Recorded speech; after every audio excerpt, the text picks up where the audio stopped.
Hi and welcome to this video lecture. நம்ம வந்து போன வீடியோவில் பர்சனாலிட்டி டைப்ஸ் பற்றி பார்த்தோம் அண்டு கேட்டல் தியரி பற்றி பார்த்தோம். ஸோ இன்றைக்கி நம்ம என்ன பார்க்க போகிறோம்னா field theory R self theory அப்படின்றது தான் பார்க்க போகிறோம். இந்த ஃபீல்டு தியரி அண்ட் செல்ஃப் தியரியில் என்ன சொல்கிறாங்க அப்படின்னா வந்து ஒரு கம்ப்ளீட்னஸ் வந்து நம்ம பார்க்கலாம். இப்போ எல்லா பர்சனாலிட்டிக்கும் வந்து ஒரு இன்டர் கனெக்டட்னஸ் இருக்குது. ஸோ அந்த இன்டர் கனெக்டட்னஸை வந்து இந்த செல்ஃப் தியரியில் நம்ம வந்து பார்க்குறோம்.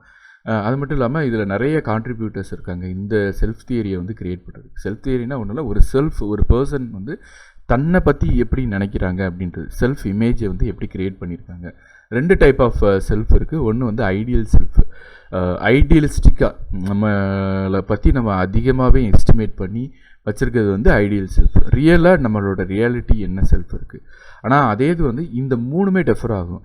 லுக்கிங் கிளாஸ் செல்ஃப் அப்படின்றது வந்து நம்ம ஃப்ரெண்ட்ஸு, ஃபேமிலி, எனிமீஸ், நம்மளை சுற்றி இருக்கிறவங்க நம்மளை வந்து எப்படி பார்க்குறாங்க அப்படின்றது. ஸோ இந்த மூணு செல்ஃபையும் வந்து நம்ம கம்பேர் பண்ணும்போது நம்மளோட செல்ஃப் இமேஜ் பற்றி நம்மளால் வந்து புரிஞ்சுக்க முடியும்.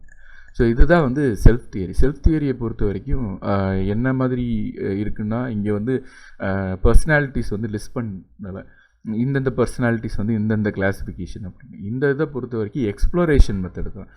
பர்சனாலிட்டிஸை வந்து நம்ம எக்ஸ்ப்ளோர் பண்ணி ஓப்பன் ஹெண்டட் மாதிரி தான் நம்ம வந்து லவ்விங், கேரிங் இந்த மாதிரி பர்சனாலிட்டிஸை வந்து நம்ம வந்து ஓப்பன் ஹெண்டடாக எக்ஸ்ப்ளோர் பண்ணிக்கிற வேண்டியதான்.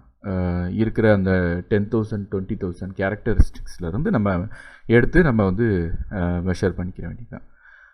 ஸோ செல்ஃப் தியரி இது வரைக்கும் தியரிஸ் பார்த்தோம், செல்ஃப் தியரி வரைக்கும் பார்த்தோம். இதெல்லாம் வந்து பர்சனாலிட்டியை டிட்டர்மைன் பண்ணுற தியரிஸ் வந்து என்னென்ன தியரிஸ் இருக்குது அப்படின்றத பார்த்தோம்.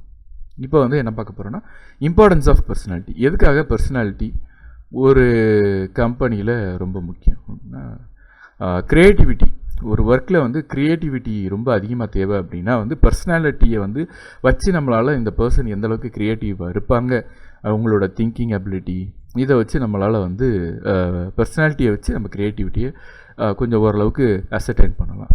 தென் வந்து ரிட்டன்ஷன், ஒரு கம்பெனியில் எந்த அளவுக்கு ரீட்டைன் ஆவாங்க, ஒரு எம்ப்ளாயி வந்து எவ்வளோ லாங்காக வந்து இந்த கம்பெனியோட ஜேர்னி பண்ணுவாங்க அப்படின்றத வந்து நம்மளால் வந்து இந்த பர்சனாலிட்டி, டைப் ஆஃப் பர்சனாலிட்டியை வச்சு நம்மளால் சொல்ல முடியும். ஒரு எக்ஸாம்பிள் சொல்லணுன்னா எமோஷ்னல் ஸ்டெபிலிட்டி. ஒரு எமோஷ்னலி ஸ்டேபிளான பர்சன் வந்து ரொம்ப நாள் ஜேர்னி பண்ணுவாப்பில், எமோஷ்னலி அன்ஸ்டேபிள் பர்சன் வந்து அந்தளவுக்கு ஜேர்னி பண்ண மாட்டாங்க. ஸோ இது வந்து பர்சனாலிட்டி இன்ஃப்ளூயன்ஸ். தென் டீம் ஒர்க்குக்கு ரொம்ப ரொம்ப முக்கியமான விஷயம் இந்த டீம் ஒர்க்கு. இப்போயும் பார்த்தீங்கன்னா வந்து இந்த பர்சனாலிட்டின்றது அந்தளவுக்கு ஆர்கனைசேஷனில் இம்ப்ளிமெண்ட் பண்ணுறாங்கன்னா அந்தளவுக்கு இம்ப்ளிமெண்ட் பண்ணலை.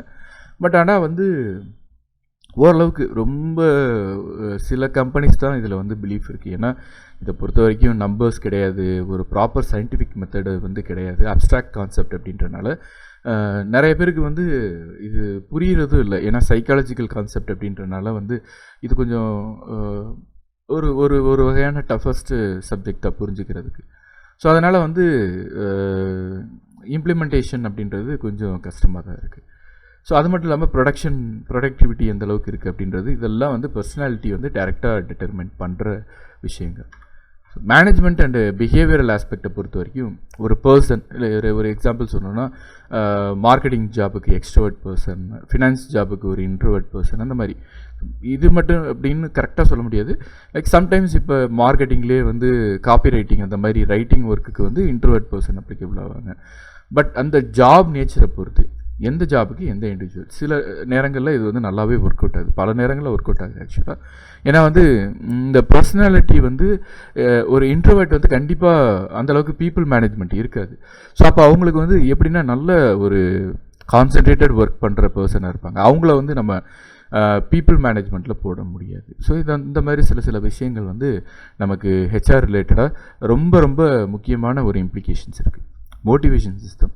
மோட்டிவேஷன் சிஸ்டம் பற்றி பேசுகிறதுனா நிறைய இருக்குது. ஏன்னா வந்து நமக்கு ஏற்கனவே தெரியும், ஹெச்ஆரில் படிச்சிருப்போம், கேஷ் ஆர் ஃபினான்ஷியல் மோட்டிவேஷன், நான் ஃபினான்ஷியல் மோட்டிவேஷன் அப்படின்னு.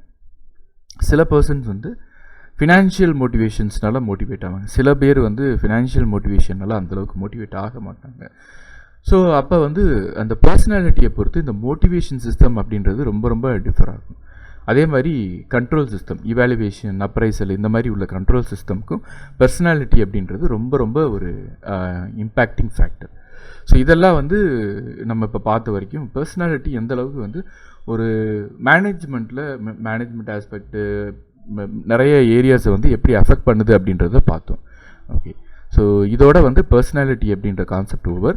நம்ம அடுத்த வீடியோ லெக்சர்லேருந்து நம்ம வந்து learning and learning related theories பற்றி பார்ப்போம். Okay, thank you and bye.